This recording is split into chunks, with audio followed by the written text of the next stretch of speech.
나도 모르게 짜증이 났다. 그 작은 물건 하나가 문제라니. 촬영을 해야 하는 남편이 더 속상할 것 같다. 지금은 내 감정을 숨겨야 할 것 같다. 곧 이런 내 기분을 금방 들키겠지만 말이다. 내 계획에 없던 일이다. 어떻게 하면 이 상황을 해결할 수 있을까? 다시 서울로 돌아갈까? 작은 카메라 부속품 챙기자고 다시 돌아가는 게 맞는 걸까? 애써 괜찮은 척 하려는 모습이 보인다. 괜히 아무렇지 않은 척 웃는 것 같은데 사실 기분이 좋지 않은 것 같다. 그럴 수도 있지. 가끔은 나에게 애써 괜찮은 척 하지 않아도 될 것 같은데 늘 완벽할 순 없으니까 말이다. 괜히 내 마음이 조금은 안쓰럽다.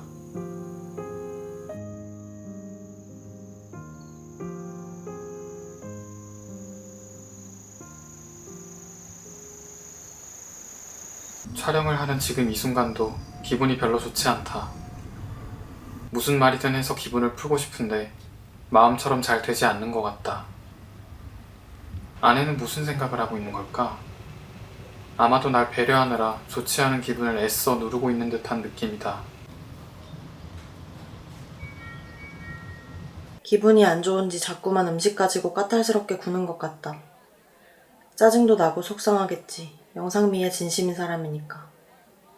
나도 이 상황에서 노력하고 있다는 걸 남편이 알긴 할까 싶다. 예민하게 굴기만 하고 어떻게 하라는 건지 도통 모르겠다.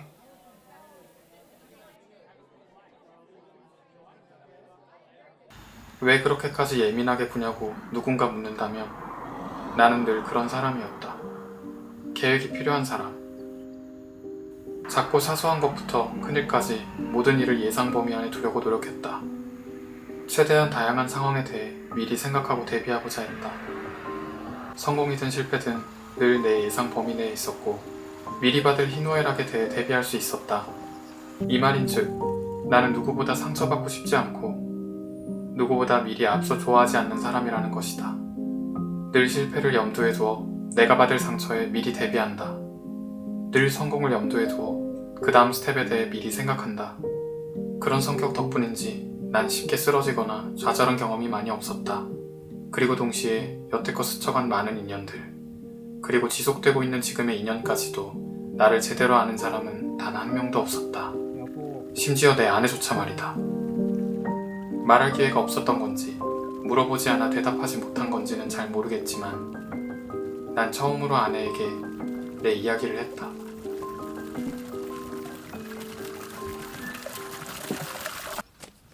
나는 누군가와 크게 싸워본 적도, 관계에 있어 큰 상처를 받은 적도, 뭔가가 크게 잘못되어 상처를 받은 적은 없었다.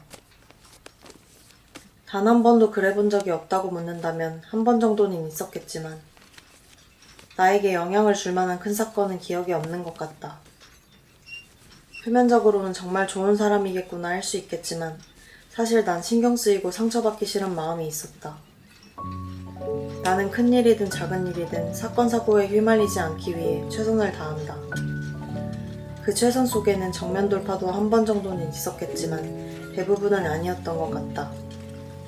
어쩔 수 없이 마주해야 할 상황조차도 없었던 건지 그 상황을 쉽게 넘길 수 있는 능력치가 있는지는 아직도 잘 모르겠지만 이런 내 모습을 회상하며 내가 눈물을 흘리고 있다는 사실을 뒤늦게 알았다. 남편이 쩔쩔매며 진심 어린 모습으로 스스로를 고백하는 모습을 보며 이제야 이해가 되었다. 이해가 되지 않았던 지난 날들의 행동과 모습들이 내 주마등을 스쳐 지나갔다. 내가 흘린 눈물은 슬픔이나 서운함의 감정이라기보다는 미안함에 가까웠다. 나의 취약한 부분을 이해하고자 노력하고 해결하기 위해 누구보다 많은 노력을 해준 남편에 비해 나는 이런 상황에서 눈치만 살피곤 했는데 나는 이 사람이 왜 그랬을까에 대해 생각해 본 적도 왜 그랬는지 물어본 적도 없었다.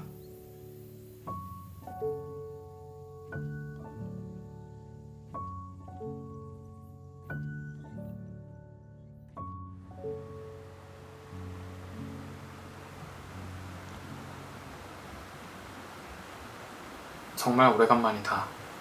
나 혼자서 이런 시간을 보낸 적이 있었던가? 태양은 뜨겁고 강물은 시원하다. 마치 더운 여름날 두꺼운 이불을 덮고 에어컨을 시원하게 튼 것만 같은 느낌이다. 벌써 2시간이나 지났다. 덥지도 않은지 나올 생각을 안 한다. 여기 물고기가 있기는 한 걸까? 나와 노는 것 말고는 취미가 없는 남편은 예전부터 종종 같이 낚시를 해보고 싶다고 했었다. 생각해보니 남편이 원하는 걸 함께 해본 적이 있었던가? 사실 나만 재밌는 걸 함께 하자고 강요할 순 없는 것 같다. 같이 해주면 물론 좋겠지만 그건 내 욕심이겠지.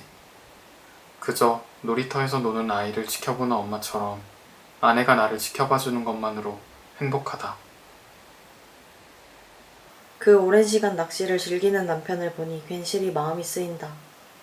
일이나 가정을 챙기는 것 외에 이렇게까지 집중하는 모습을 본 적이 없었던 것 같다. 이렇게 좋아하는 줄 알았으면 한 번 정도는 같이 할 걸이라는 생각도 들지만 방해하고 싶지 않아 이번만큼은 그저 지켜봐주는 것으로 만족하려고 한다.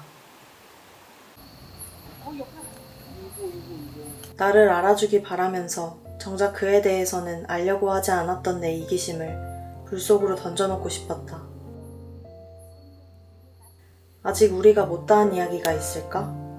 아직도 우리가 서로에 대해 모르는 게 더 남아있을까?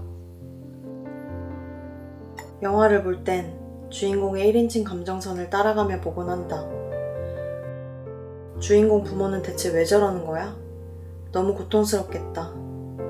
저 친구밖에 없네? 사랑에 빠졌구나. 그 흐름을 따라가다 보면 영화는 끝이 난다. 부모는 어떤 마음으로 그런 행동을 했는지, 그 친구는 대체 어떤 생각이었는지, 주변인들은 어떤 상황에 처해 있었는지, 이런 건 별로 기억에 남지 않는다. 나는 어쩌면 그 모든 퍼즐 조각을 쥐고 있을 거라고 생각했는지도 모른다. 완벽하게 맞춰질 것이라 생각했던 그림에는 빠진 조각들이 있었고, 그것들에 대해 상상하게 만들었다. 그의 모든 것을 나는 다 안다고 자만했다. 내가 아닌 누군가를 다 안다고 할 수 있을까? 나도 나를 잘 모르는데. 나는 그에게 여전히 물어보고 싶은 게 많다. 그 또한 그럴 것이다. 이 이야기에는 결론이 있다. 놓치게 되는 무언가가 있더라도 나와 다른 그와 끊임없이 맞춰 나가는 수밖에는 없을 것이다.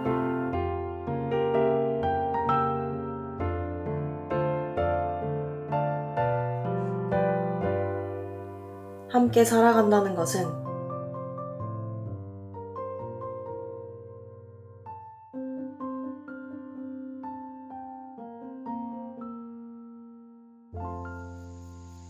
그런 것 같다.